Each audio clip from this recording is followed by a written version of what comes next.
Hello, thank you, good evening, everyone. Thank you really for being here today.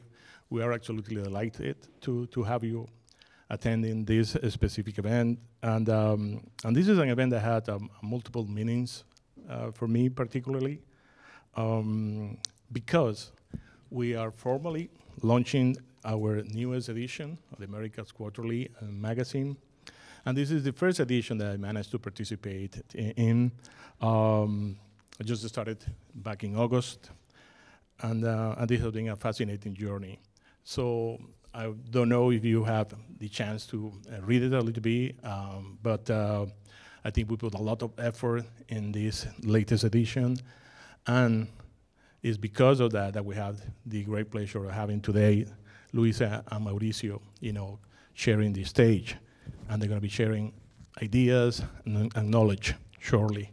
But before doing that, I wanted to also introduce and present to all of you and to all that are going to be following and watching this video in a couple of days, our staff, our team, the people behind the magazine and behind our digital platform that are sitting, and standing next in this wall. Nick, Luisa, Emily, Sarah, and Rich. They are our editors, our brain, our minds, and the reason that we are producing on a daily basis one of the best content about Latin America. But it's also very special for me because back in the days, I was working for Bloomberg News here in New York, and during the recent years, I have always the pleasure of receiving the invitation to moderate an event like this one today. And I probably, because I'm seeing familiar faces among the audience, for me, being at this stage was always hosting Saturday Night Live. It was that special, was always for me. But now that I'm part of the family, I think that I decided unilaterally to upgrade this condition, and from now on, I'll be hosting the Oscars, but we have Will Smith. So thank you really for being here. Huh?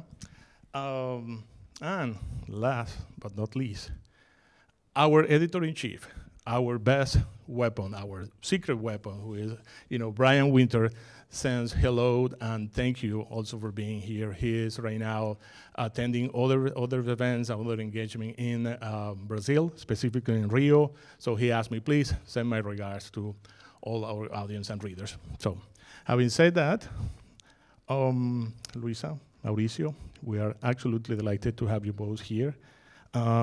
We started our magazine and the invitation for this event today with a sort of rather compelling and provocative question. And that is Latin American energy transition. Time for a breakthrough? Is finally the moment that we're going to be seeing that final tick in the equation of the energy transition in Latin America. Let me just start with you, Luisa. What do you think? How close are we to this breakthrough? Thank you so much, José Enrique, for inviting us. I think we are delighted to be here. I've been here so many times. I feel it's my home as well. So, and I delighted to be part of this discussion because everywhere I go, I always say the same thing. I think Latin America should have we should have a PR group and say made in Latin America is like made green, in part because I think, and I always use this phrase, and I'm sorry to repeat it, but Latin America is today, in terms of its power grid, in terms of its electricity matrix, where the rest of the world wants to be. We already have a green, about 60% of our power is already sourced with renewables. The average in the world is about 30%. And so it's going to be a tall ask for, globally, for the rest of the world to match where Latin America is. This gives us such a head start because we don't have to think about too much about, we do have to continue with that, but it's just such an advantage because I think we are an energy region. And being an energy region also means that we don't have to think as well, as intensely as other regions in terms of energy security. We have, yes, we're very important in the old economy or in the old energy, but we're also very important in the new energy. We have lived already how this looks like. And so being able to think about the energy transition from the point of view of a region that has energy, it's a huge luxury. And I think that we should start by acknowledging that, celebrating it, and keeping it. Keeping it.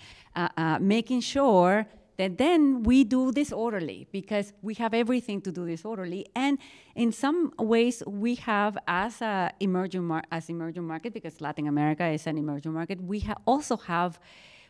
are a place that is already showing other places how it can be done.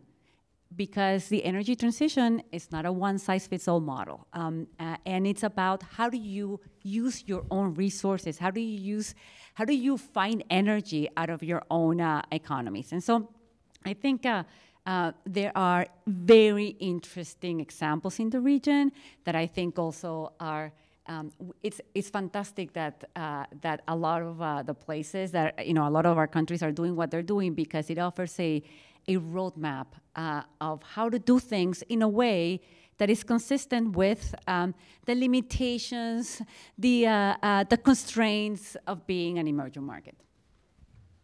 Mauricio, your take? Well, thank you. Well, let me start by thanking the Council of Americas, everyone who's been behind preparing this conversation, and both of you for sharing this panel.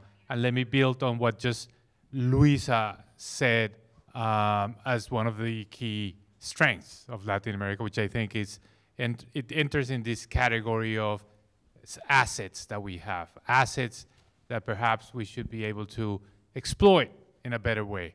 So one key asset is our clean energy matrix. This is nothing new. This is something that has been around for decades, if not almost a century now, that to a large extent Latin America generates electricity in a very clean way. I guess before the word renewable was used, we were basically generating electricity with water. So for an average Latin American countries, like 50% of the electricity comes from water, but some countries generate 100% of the electricity from water. That's the case of Paraguay. So it's a key asset. Let me talk about another asset, which is our biodiversity. So we have, I guess, the best possible combination.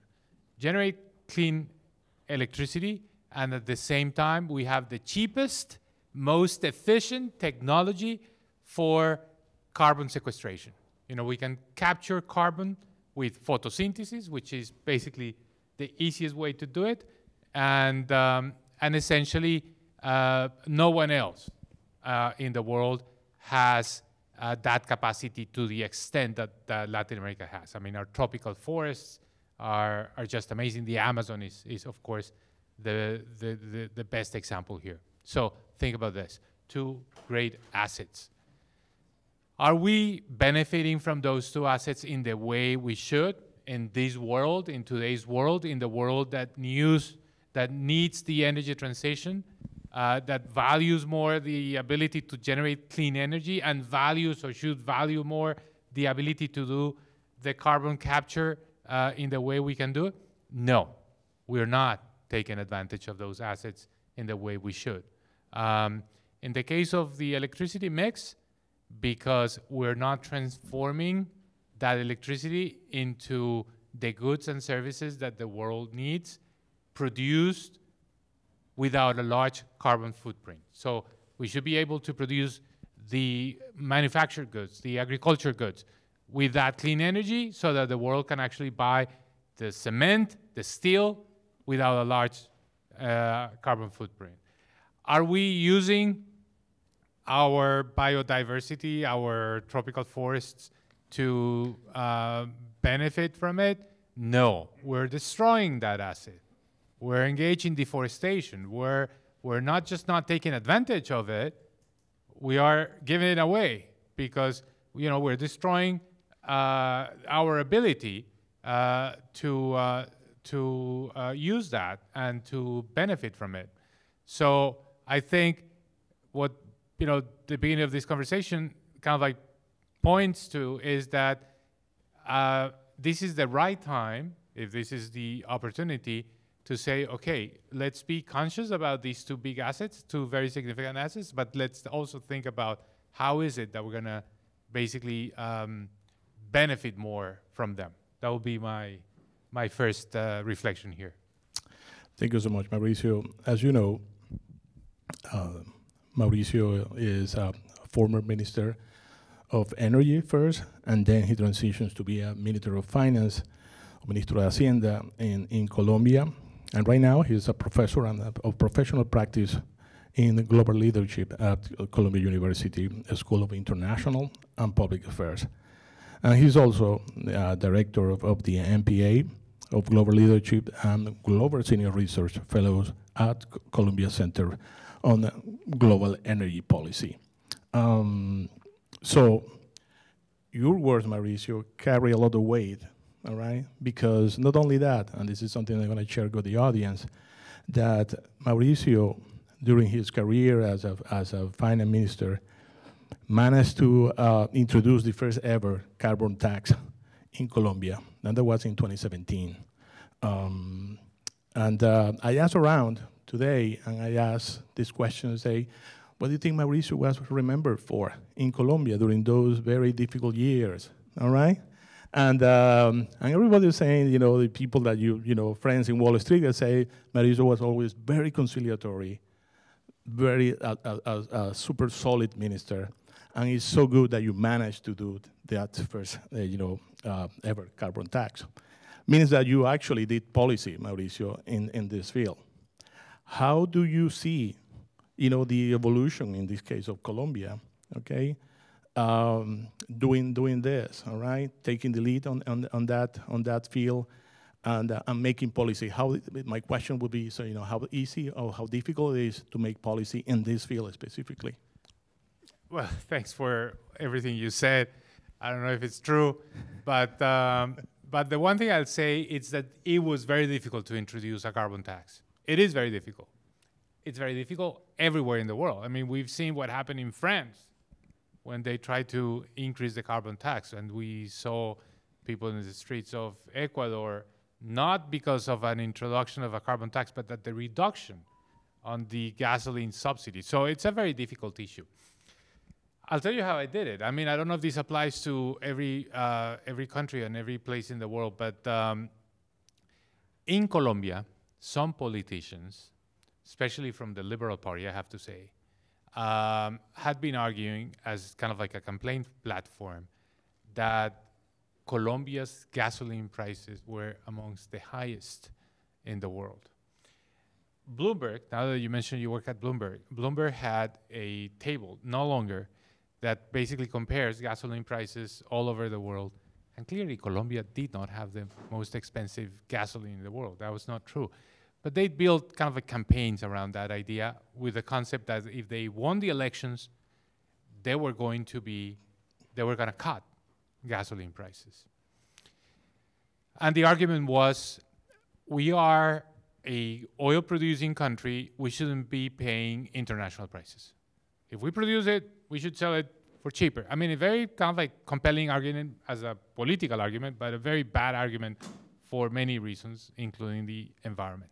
Anyway, the Liberal Party was part of our coalition.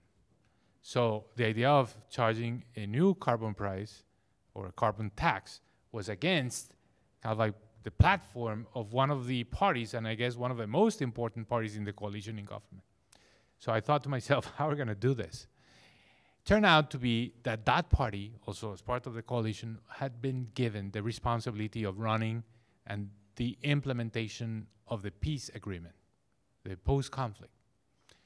And a very prominent leader of the Liberal Party was the minister for the post-conflict, the implementation of the peace agreements. So I thought to myself, what if we charge the carbon tax and we use the proceeds to pay for the implementation of the peace process? They're going to be happy because they're going to have money for the, all the projects associated with the implementation. And I'm going to be happy because we're going to be basically doing something that is responsible. We're one of the first countries in this hemisphere, I think the third or fourth after Mexico and Chile. So it was the right thing to do. So we introduced a $5 per ton of CO2 tax, which is still there now. And I think it was something that helped Colombia understand that the fight against climate change is serious, that we need to pay for carbon emissions, and the fight still goes on because we need to increase that tax and we need to widen a little bit the tax base because some fossil fuels were excluded, in particular natural gas, the natural gas that is consumed at the level of the households, and for vehicles as well, it's exempt from the carbon tax. So maybe in the future, that's essentially a loophole that has to be closed. But anyway, to come back to your story, earmarking and making sure that there are some winners, that some people benefit with the proceeds. And I think at the end, the concept here is make sure you compensate the losers. The loser. Make sure you do something so that people that feel that would be affected or that, don't fear earmarking the revenues. This is something that no Minister of Finance likes. Earmarking is something that, ministers of finance hate because it creates rigidities. But in this case, I think the purpose is good, so don't fear earmarking it for a good cause. In this case, in Colombia, was peace implementation. Great, Mauricio. Luisa Palacios, as you know, has a very stellar career, being an energy analyst. She did a great job in, Global Medley before taking responsibilities as, for example, being the chairwoman of Sigu Petroleum Corporation, and where a position where also she managed to lead the company in a very turbulent time for Venezuela, all right? Having to hold this position, it was a difficult and commendable, and thank you for doing that, also as a fellow Venezuelan, Luisa. But she is nowadays a senior research scholar at the Center of Global Energy at Columbia University. That gives me a great segue with what Mauricio said, that you have to compensate losers, that you have to, the rigidities when you create policies whatsoever. One of the elements and the constraints that you mentioned, or signaled earlier was, how do we fund this? How do we manage to take the current status quo in the region and we actually make a bigger or a broader policy, all right? And we managed to create more sources or to fund more sources of renewable energy. I know that you've been studying this, and as a matter of fact, you did a fantastic report on September 26th on this.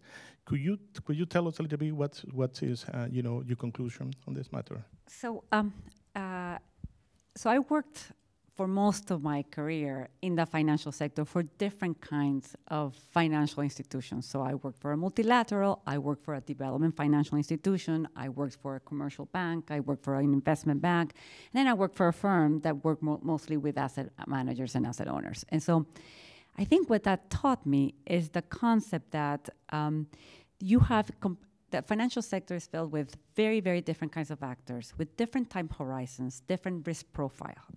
But I've seen how all of these types of investors invest in emerging markets. So I understand, or I done a career of trying to minimize the risks of helping people with managing the risk of investing in emerging markets. And this is tough because this is investing in the energy transition in emerging markets is a extremely relevant concept if we're ever going to meet our global climate goals, because most of the emissions are done today in emerging markets, and most of the emissions in the future are going to be in emerging markets. So if emerging markets are going to decarbonize, it's not just a matter of Colombia or Mexico or India. It's of relevance for the planet, and therefore this is a really global issue. And so I've one of the things I think in trying to understand this is that when thinking about how do we finance the energy transition, particularly in Latin America, what I thought is that, okay, let me look at the numbers. And the first thing that I encountered was that there were so many different estimates about, how much the energy transition costs. And so I just, we just tried to organize the discussion in terms of, when we talk about the energy transition, what exactly are we talking about when we say the financing of the energy transition? So that was one thing. And then what I found is that, do we know what we are investing today? And do we know where we need to be to decarbonize the energy sector? Because if we don't know where we are, how do we know are we underperforming? Are we capturing a lot of finance? How much is the gap? And so just trying to figure those things out was actually very difficult, and that already was very telling to me that we need to understand the problem first, and we need to understand where we are. And we actually, in Latin America, need to invest 5 times of what we are investing today in clean energy technologies. 5 times what we're investing today if we want to meet net zero transitions. It's less if it's different kinds of decarbonization scenarios, but the point being is that not only is Latin America not investing enough, but the latest numbers, what they show is that we are actually not even growing our energy investments at all, not even in fossil fuels. And so what I saw is that Latin America is attracting less energy investments and less energy investments in clean energy. So it is not that we're investing a lot in fossil fuels, we're actually not. Clean energy technologies already outpace investments in upstream oil and gas by 1.5 to 1. And so Latin America is today attracting more investments to clean energy technologies than to oil and gas upstream. That is already very telling of where the money is coming from and what we need to do. So I think, and one of the things that I realize is that when looking at the countries' NDCs, is that we actually don't know when we're promising. NDCs are the national determined contributions that are pretty much like the report card of Latin American countries within the discussions about climate, in which we say, okay, this is my commitment of decarbonization, this is what I'm going to do. So that's the NDC. That's how you measure success in some way? Yes, that's how you measure success, and it's the NDCs supposedly go into 2030. Right. And so then I looked at, okay, do we have Latin American countries done the work of how much they think the NDCs are going to cost? No one has done that work. So countries in our region are promising, different kinds of decarbonization, reduction of emissions, without having any idea how much it's going to cost. And if you don't know how much it's going to cost, then how are you going to attract investments first? And if you have not done the work of where you're going to reduce your emissions, exactly by how much, in what time frame, then how are you going to attract investments? Even if the money were available today, how does that money go into the sectors that you want them to go to meet your climate goals? And so I think there's a work that needs to be done to match, first of all, to mobilize financing so that we are at the levels that we need to be, but also to understand on the Latin America side, okay, I want financing for this, this is how much it's going to cost. And so it's thinking about emissions also in terms of mobilization of finance. And that's, I think, what needs to happen is to connect the dots of the energy transition financing. And no wonder I highly recommend you, if you go to the Columbia University website and to the Global Center, you see financing the energy transition in Latin America and the Caribbean, and Luisa and her team say an incomplete puzzle. So there are many pieces, as you just described. And how much money do we actually need to invest, going forward to achieve, for example, net zero goals? So Mauricio, actually, one of the studies that we analyzed was Mauricio, because he also studied this issue. So more or less $300 billion per year is what we need to invest. And so we're investing today about $50 billion per year in clean energy technologies. This needs to be scaled to something like $300 billion per year. And this is just in mitigation. Mitigation just means decarbonization, but the other part of the energy transition is also investing in adapting to climate change and the impact of climate change. And that's another figure that we have need to include. And I know that, Mauricio's work was quoted several times in the report. And is that feasible? Is that doable? Is that something that is achievable? Meaning, increasing 5 times what with the region as a whole is investing nowadays, is actually that you see happening? Well, look, Latin Americans, we never lack ambition. I mean, we do have ambition, and in terms of the climate goals, our countries are amongst the most ambitious ones. For example, Colombia, my country, has pledged to reduce emissions by 51% in 2030 relative to the business as usual case. And this is a pledge that was initially 30% right after the Paris Agreement was signed.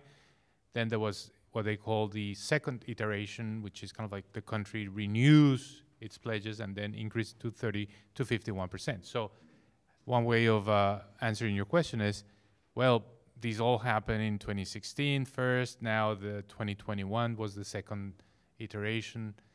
Are we kind of like, well, it's 2023, almost the end of 2023. Are we seeing that we're like going in the direction of meeting this very ambitious goal? The answer is no, unfortunately.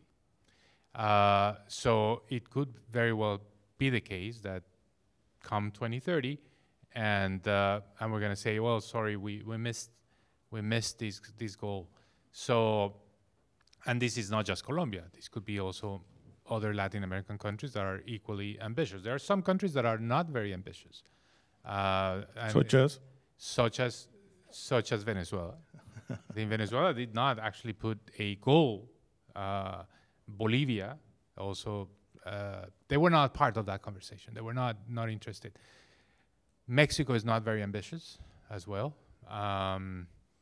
So Chile is ambitious, and in many ways is a country that has done a lot already, because in this area that I said that we're engaged in deforestation and we're actually emitting instead of being able to capture more CO2, Chile is a good counterexample, because Chile is already doing negative net emissions from land use, from the use of forests. They already capture more than what they emit. So their agricultural frontier is not expanding. On the contrary, they're engaged in reforestation. So it's net negative emissions from land use. Is that the only country in the region? It's only the only country in the region. And of course, it looks more like an European country in that sense. Uruguay is doing a fantastically important kind of like deployment of policies. Uruguay has now a huge carbon tax, the highest in the world, $150 per ton of CO2. Uruguay was one of the first countries, the first one in the region to issue what they call sustainability-linked sovereign bonds. So like you issue a sovereign bond, but you commit to a certain target, in their case, emissions reductions. So it's like putting your goals totally in line with your climate goals in terms of your financing strategy. So you're getting money, and if you don't comply with the goal in terms of the emissions reduction, you end up paying a higher coupon on your bonds, which is a really nice way of tying your hands. Uruguay is doing that, and Uruguay is doing something very important, which is it's reducing the emissions in the agriculture and cattle sectors, which is basically one of the key components of their economy. So anyway, Latin America is very diverse, and not all countries are in the same place. But to your point, because your question is, Luisa has the numbers are all over the place. But even for those that have the most modest numbers in terms of how much this is going to cost, the decarbonization, we're far away from that. We're just a fraction. And we're very far away from where we should be in terms of mitigation and especially in terms of adaptation. In adaptation, we're not investing. We're investing very little. Adaptation is really what we should prioritize because climate change, as we all know, has a very significant impact in Latin America because we're very exposed to climate change. And we are not just exposed, but we're also not well prepared. So anytime we have one of these extreme weather events, chances are it's going to be very costly in terms of lives, in terms of the destruction of infrastructure, et cetera. So the best thing we could do, the highest return investment we could do is adaptation. And we're doing less. So we're doing just a fraction of what we should do. So question is, can we increase our numbers in terms of investment in mitigation and adaptation to get to the point where we should be? I think we could. But we'll need to work things out. Maybe your next question is what needs to be done. I can tell you, but we could. We're not doing it now. You're not doing it now. And interestingly enough, I was reviewing the data. The 3 countries, and this is sort of like a trivia question, all right, for all of those in here. But what are the three countries that so far has done only, green bonds, issuing green bonds in the region? Chile, Colombia, and Uruguay. Interesting enough that you mentioned all of them in here. Mexico has done sort of like a mix of sustainable bonds, all right, and they have done it green and social bonds in local currency. And coincidentally enough, we are here today having this conversation, and only next week Uruguay will be hosting the first ever, all right, Latin American Investment Forum related to renewable energies, and this is sponsored by IRENA. This is the International Renewable Association. This is very telling as well that you mentioned, Uruguay, Mauricio. My question right now is, both of you, Luisa working in finance, and for you, Mauricio, do we have appetite out there for green bonds, for this type of, engage meaningfully as investors, internationally, domestically, et cetera, to actually go and buy emissions from countries that have done it so far, and for countries that are going to be tapping the market soon? Look, there is huge appetite in the world for green bonds. I mean, I'm using the word green bonds as a generic because green bonds can be social bonds or could be sustainability-linked bonds. There are, a number of categories people different flavors. Yeah, usually refer as green bonds. The real term should be thematic bonds. The market for thematic bonds is huge. This year is $2.5 trillion global, but Latin America is getting only a fraction of that. It's less than 2%. So it's a very small fraction of that market, and that market is growing. Why is that market growing? Because investors want to put their money into the green bonds, because green bonds, well, not just pay a reasonable return, but also do good in terms of the use of the funds that come from green bonds, the proceeds, is usually kind of like targeted to projects that contribute to decarbonization, just to talk about green bonds. Anyway, point is, we're not basically benefiting from that market as we should. Then the question could be why? Why are we not issuing more green bonds? And this applies not just to the public sector, but also to the private sector. And there are many reasons why we're not doing that. Maybe we don't have the framework, we don't have the people call these the taxonomy, so that you create kind of like the rules of the game for the emissions, for the issues of green bonds. But especially, think about the projects that are going to be funded with green bonds. Think about them. Usually is generating electricity, clean electricity. Or you could think of avoiding deforestation. the revenues that come from those projects typically are in local currency. So these bonds should be in local currency. And the investors, this huge mass of investors that exist, they don't want to have the exposure to the exchange rate risk of our country.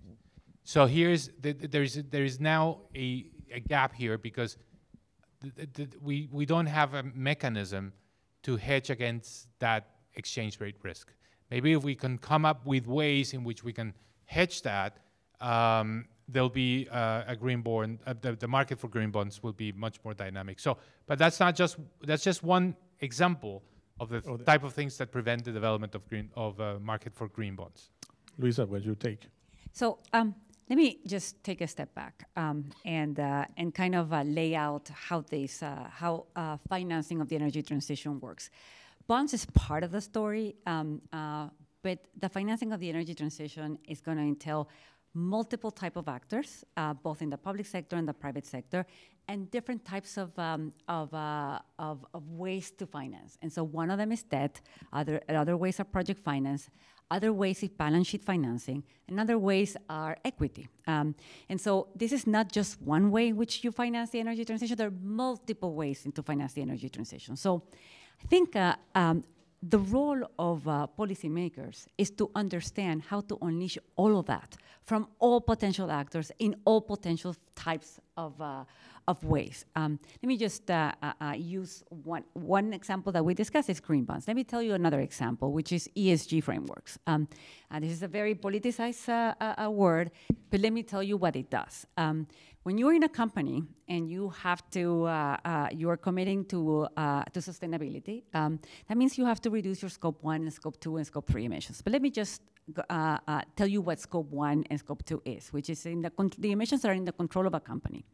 Scope 1 emission means that you are going to reduce or you're going to decarbonize the way you do your operations. You're going to try to reduce as much as you can the carbon intensity of your operations. Scope 2 means that you're going to try to use all the electricity that you use in order to power your operations have to be, or you have to reduce the emissions from that. How do you reduce the emissions from Scope 2?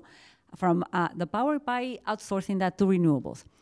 So when a company, in its requested objectives or goals to reduce its emissions, decides that, okay, I'm going to put money into that, therefore I'm going to use my OPEX, my revenues, in order to reduce emissions, they are financing the energy transition because I am outsourcing, I am paying, instead of paying for gas-fired power plants, I'm going to pay for renewables. And so that concept of ESG, and it's about balance sheet financing. Let me tell you that 70% of clean energy investments in Latin America are done by local actors. So just trying to get everyone, the government, all the banks, the state-owned companies, the national companies, the private companies, just to have some of their balance sheet in order to finance the energy transition is a way in which you do this.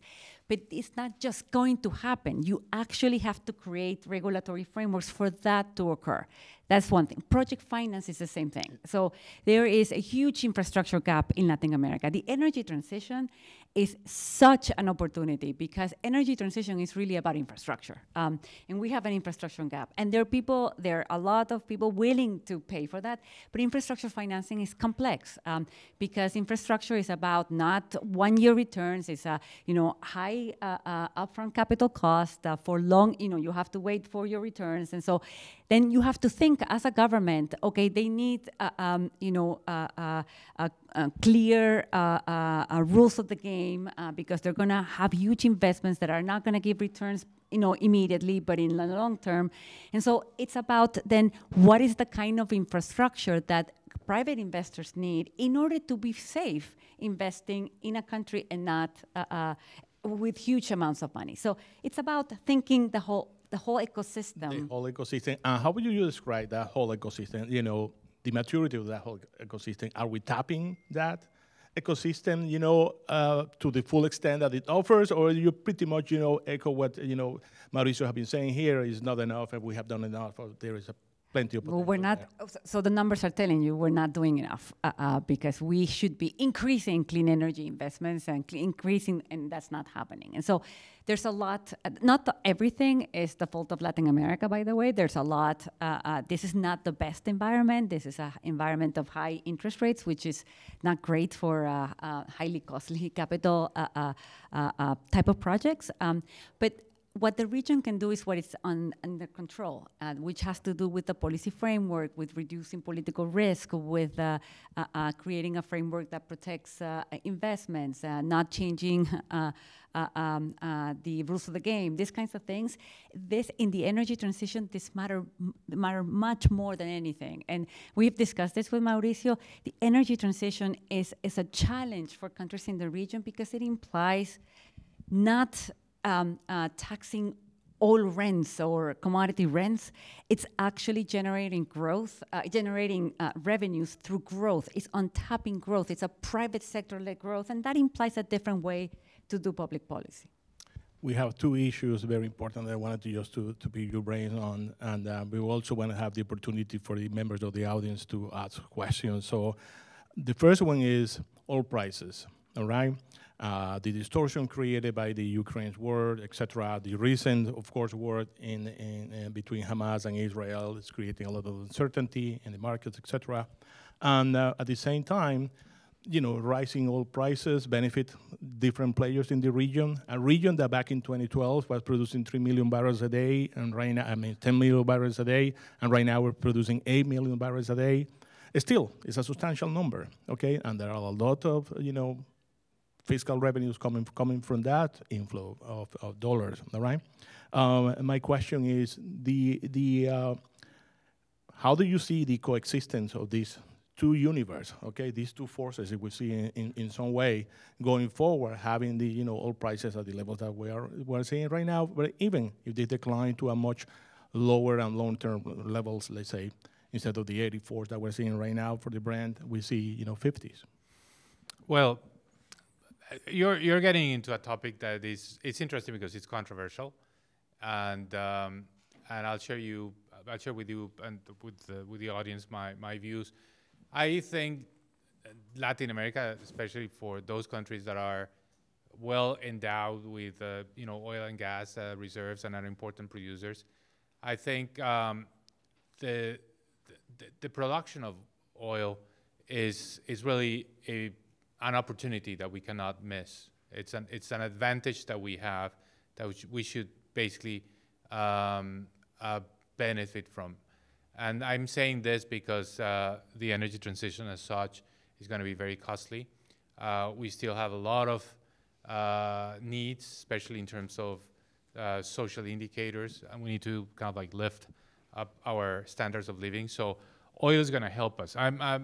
I sympathize a lot, for example, with the view of President Lula from Brazil. I think this idea of increasing oil production, becoming a more significant global player, getting the resources and using that for redistribution or for protection of the Amazon, whatever the purpose is, I think that's the reasonable way to go. I disagree with the views of the government of my own country, that is basically saying we should stop exploration. We need to start kind of like reducing our own production because that's the responsible, sensible thing to do from the point of view of emissions. And my response to that is like, if we don't produce that barrel, that extra barrel, now someone else is going to produce it because there is demand, and we are going to basically lose the revenues that we desperately need to improve our growth and our progress. So I take the view that this is a long run kind of like strategy that we need to decarbonize, but there are many other things we need to do along the way. And as long as we need fossil fuels, and if we have them, we should basically take advantage of those resources. Now, I would also add to that question that the region, we talk pretty much about kind of like the negative things, but we should also talk about the positive things. And I highlight two very important positive things. First of all, politically, there is support for climate action. I mean, in many parts of the world, the electorate is divided. They're climate deniers. In our region, to a large extent, people support the idea of reducing emissions, of protecting the environment, and avoiding deforestation, etc. So politically, that's a big asset for us, because I think Ecuador is a good example. Recently, approving this referendum I think that helps. And the number two aspect that I'll highlight, that I think it's an asset that we have, is that mainly because of that type of political support, our cities are becoming a lot more green. So you see more use of bicycles. You see what they call now nature-based solutions, which is essentially having more parks and greening our cities. But it also means, for example, using more electric buses. And you'll be surprised to hear that the two cities with the largest number of electric buses in the world, outside China, are in Latin America, are Santiago and Bogota, which I think is good. It means that we're doing things in the right way. We're making progress. We're still kind of like way behind, but this is a region that I think has a lot of things to commend, and I think that should give us some optimism and hope as we go forward. Luisa, what's your take? I totally agree with what Mauricio. I totally agree with what Mauricio is saying. I think we have to be pragmatic about this, and this is what I would propose, that how we should think about the role of oil and gas in the energy transition in Latin America. The first thing that I think we should focus on, and that Mauricio alluded to, is the decarbonization of transportation. Let me tell you why. 70% of Mexico's gasoline and 70% of Mexico's diesel demand, gasoline demand and not imports, gasoline demand and diesel demand is imported. 60% of Chile's diesel demand is imported. 25% of Brazil's diesel demand is imported. The region, and my colleagues at the Center on Global Energy Policy are doing a study about this, imports most of its fertilizer, and it's a huge importer of fertilizers, and it imports this from Russia. And so I actually think that, and this is super expensive, right? And then what our governments do is subsidize, because it's super costly for consumers, and then they subsidize imported diesel, imported fertilizers, whatever. And so I think that let's just be pragmatic. Let's start with the import side of the equation, because the region exports oil but imports fuels. I don't know if you know this, but we import more gasoline than Europe. We're 14% of gasoline imports. Actually, Europe exports gasoline because they don't consume that much gasoline. They consume diesel. So let's start with the balance. Let's be very pragmatic. Let's start with the balance of payments. Where are we importing? We're importing fuels. Let's link our decarbonization strategies to a reduction of our deficits, and therefore it would make a long way in terms of our current receipts, current account receipts, which we don't have a lot of, because a lot of countries have problems with the reserves. And so I think that's the way I would do this. I will link the fiscal issue with the energy transition issue. The region needs the oil export revenues. And so why are we doing this first? We should not do this first, because it's other people that actually process our oil and then they import it back. And it's in the burning of the oil that you do most of the emissions. I understand that might be too pragmatic, but I think the region, as Mauricio said, we need all the revenues that we can get, and therefore that's one. The second thing I would do is that I don't care about, I'm not going to argue with the region about whether national companies should become solar producers. You have no excuse. You have to decarbonize. And that means reducing methane emissions, stopping venting, stopping flaring. There's just no way. This is, it's going to be very, very tough, going forward, and particularly in this COP, to continue to get away with this. You have no excuse. Excuses. And you would say, in that scenario, you would say that, the Pemex and the Petrobras and the Pemex of the world, the PDVSAs of the world, exactly. You need to decarbonize. There's going to be financing if you need that. You do have to follow governance, and you do have to be transparent and all of that, but you do a lot by decarbonizing. The second thing is that the national companies and the state-owned companies and the governments do need to think about this in terms also of paying, as I was mentioning, with the balance sheet. By decarbonizing, as I just mentioned, if Pemex were to reduce the Scope 2 emissions, it will outsource it to renewables. That is a way in which you pay for the energy transition. And the last thing is that I do think governments in the region have to start to prepare for the moments, for the time when oil rents are not going to be as high. And therefore, I do think that you have time, but that sometimes, oil markets, yep. It's impossible to predict oil prices, and therefore you have to prepare right now as if oil futures were right. And therefore, the oil futures today are telling you that the oil price in 2030 is going to be 50. So prepare for that, because you have to build resilience. And that's what I think it's part of the responsibility of all governments in the region to become more resilient to climate change and to energy transition risks. The International Energy Agency has just announced that, recently that, oil demand will peak in 2030. It's just around the corner, all right? It's just here. So we have the opportunity to take some questions from the members of the audience. Please, if you could, raise your hands, and if you have a question, please let me know. That we'll gladly share it, with, you say your name, etc. There, we have a question in the back, please. I mean, because we're running, out of time, so I would totally say, hey, please state your name and your questions. Thank you. My name is Joseph. I'd like to ask, so there's significant local opposition to energy development projects regarding the energy transition. For example, the Cobre Panama copper mine in Panama, there's current strong opposition to this project. And copper, as we know, is an important metal for the energy transition. Structural factors like corruption, inequality, and distrust of foreign corporations are very relevant here.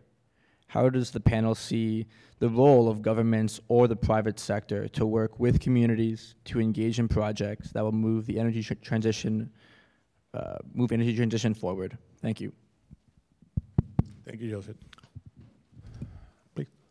Look, I think you touch a very good point, which is permitting and licensing. It's becoming a nightmare and an obstacle, not just for extractive industries, but it's also a problem for renewables. You mentioned the case of the copper mine in Panama, and we could mention the case of the solar and the wind power projects in Colombia that are behind because the licensing has been delayed, and some of the companies that were investing in those projects have decided to put them on hold.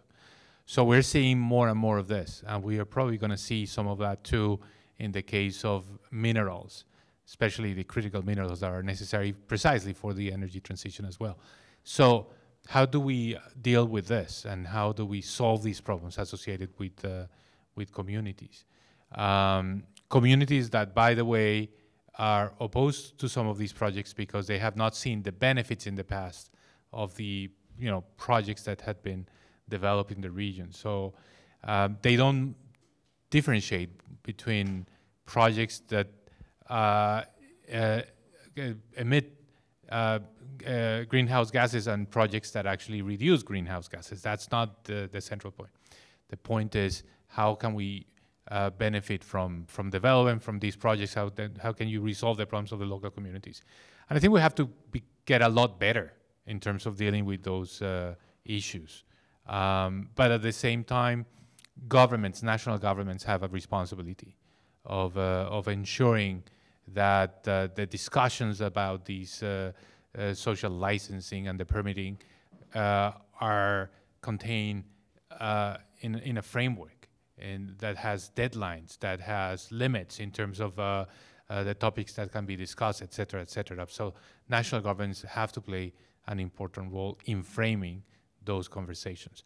You mentioned Panama, and I cannot resist making a comment about adaptation, because we touched briefly on adaptation, but Panama gives us a very good example of what adaptation means, because one of the consequences of climate change is the greater frequency of extreme weather events, one of them being El Nino. You're all seeing today in the news that there's not enough fresh water to run the Panama Canal. So from a canal that was used for crossing 36 ships per day, these large ships, now they're cutting that to 18, to one half. And this is because there is not enough water, and that's basically climate change. So that's why adaptation is so important for us. And I think that's a whole area in which we need to think, because adaptation projects are difficult for the private sector, because adaptation projects do not generally generate the revenues, are not easy to, they're not bankable. It's not easy to get investors, because there are no clear returns in the short run. Projects take a long time to mature. It's more the public sector, but then the public sector doesn't have the incentives, because if you're in government, ministers and presidents have this bias of cutting ribbons and getting positive responses from the electorate. But when you do adaptation, it's a project that it's there, it's a barrier, because there could be a flood and you want to prevent that from happening, but no one is going to benefit from it today. So there is this bias against those projects in the private sector, in the public sector, and in the end result is that we remain very exposed to the effects of climate change. So that's the number one thing we should worry about, making sure that our governments invest more in adaptation, even if it's not politically the most popular thing to do. Other questions from the audience? Yeah, please, in the back. If you can state your name and ask, please. Yes, hello, Andres Salazar. Luisa, Mauricio, thank you for being with us. So there's a lot of risk implied in the region, as mentioned. Yeah. Can you get, Andres, can you get the mic closer? Can you, better? Yeah. So there's a lot of implied risk investing in the region, as mentioned in the previous question. You mentioned, Mauricio, with the exchange rate risk that companies or investors need to take, and a lot of adjectives like difficult and long were used. And my question is simple, maybe not so simple, is what are the low-hanging fruits that require very little action, or should have shouldn't be too difficult to implement, that we should see in the near term? What are those low-hanging fruits? In what space? In the energy transition, because there's some stuff that, yes, it's tough. Companies need to invest now, and we may get to that investment in a couple of years. Maybe we don't. But what are things, in your opinion or in your view, that should not take too much effort, that are low-hanging fruits, and it should help move the region at least one step forward? The IEA estimates that 50% of the investments that need to take place in emerging markets need to be in energy efficiency. That is one of the lowest hanging fruits for Latin America specifically. Just be more efficient in your processes. Just reduce. It's a reduction of a cost.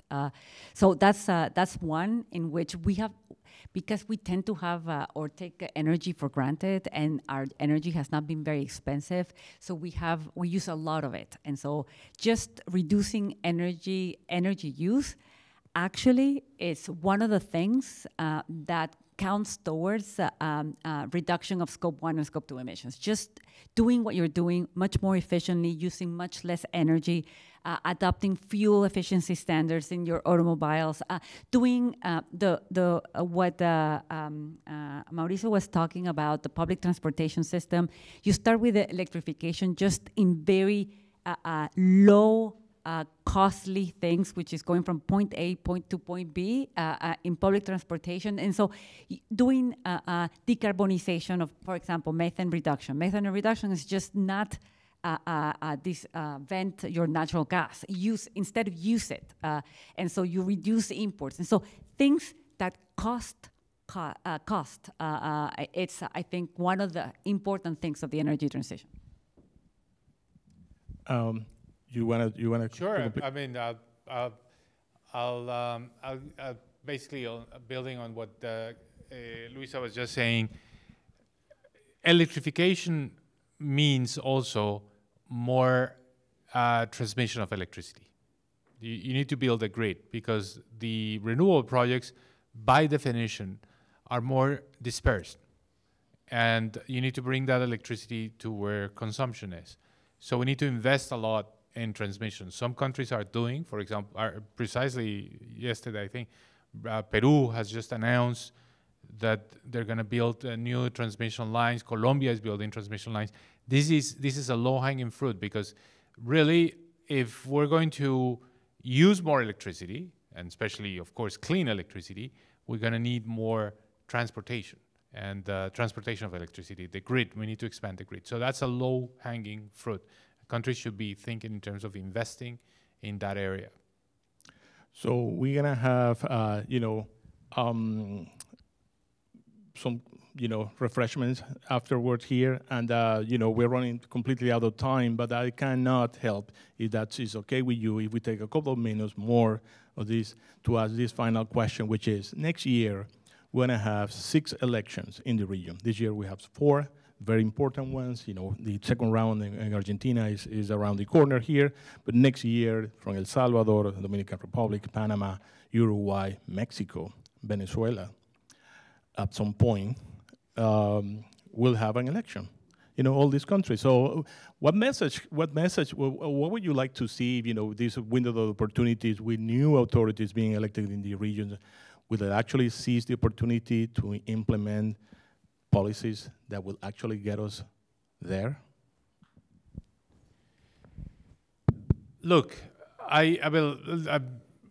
my answer to that question would be, what are people saying now? People are saying that elections in Mexico are perhaps, I'm not 100% sure of this, going to be positive in the direction of a bit more pragmatism, more evidence-based policy making, and eventually an opening for something that Mexico had been doing well, which in the past, but it was put on hold, which is the idea of bringing more private investment, not just to the energy sector, but to infrastructure in general. Let's hope that that's true. Let's hope that the optimistic about Mexico are right.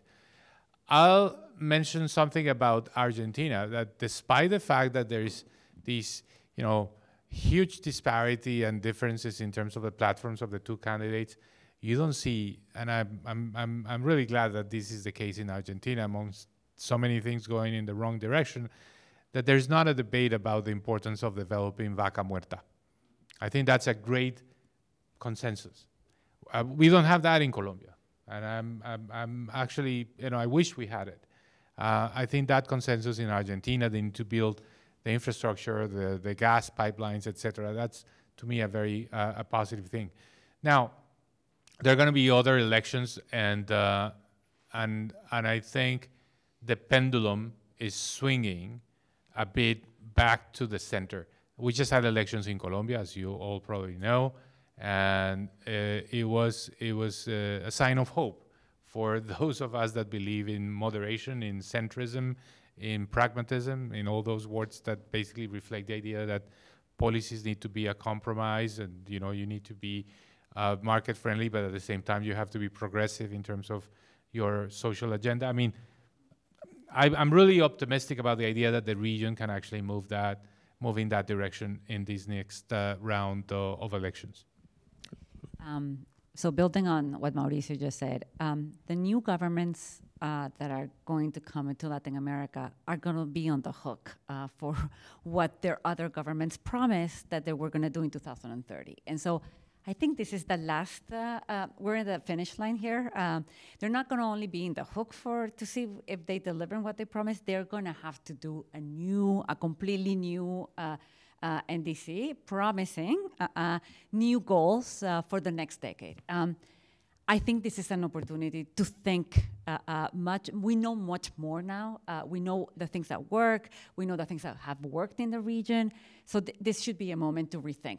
What are we promising? What are we committing to? How do we mobilize financing in a more evidence-based way? And I'm going to end by the concept of I think the world is moving to a place where everything you do has to be done sustainably. It's not that you did biofuels in the past and that worked. No. Biofuels now has to be done sustainably. You have to show that you're not cutting land in order to do biofuels.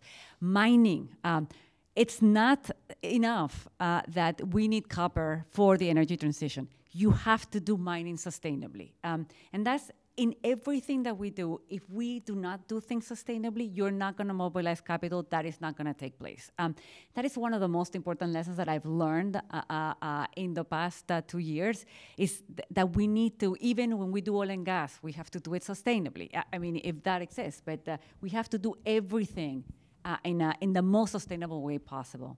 And in Latin America, that includes understanding governance. To me, this is one of the weakest links in the region, but actually the one that does not cost you. Having better governance, having understanding the things that lead to better outcomes, being transparent, does not cost you anything. And it gets you such a long way in terms of mobilizing financing, in terms of investor confidence, in terms of everything that we need to do for the energy transition. You gave a really good segue to say thank you to all of those in here today, and those who are going to be watching soon, this video. Knowing is not enough. We must apply. Being willing is not enough. We must do. And this has come from Leonardo da Vinci years ago, enlightening us and inviting us to act. And this is, so incredible that we're ending this with optimism from Mauricio and to call to action as well from you, Luisa. So on behalf of the American Societies and the Council of the Americas, we wanted to thank you, all of you, for being today. Please join us for some refreshment after this conversation, and follow Luisa, follow Mauricio at the Colombian Center, all right? And also, because coincidentally, both Wright and our common guest, in our podcast with Brian Winter and the rest of the great team that we have in the house. Thank you so much for being here. Thank you.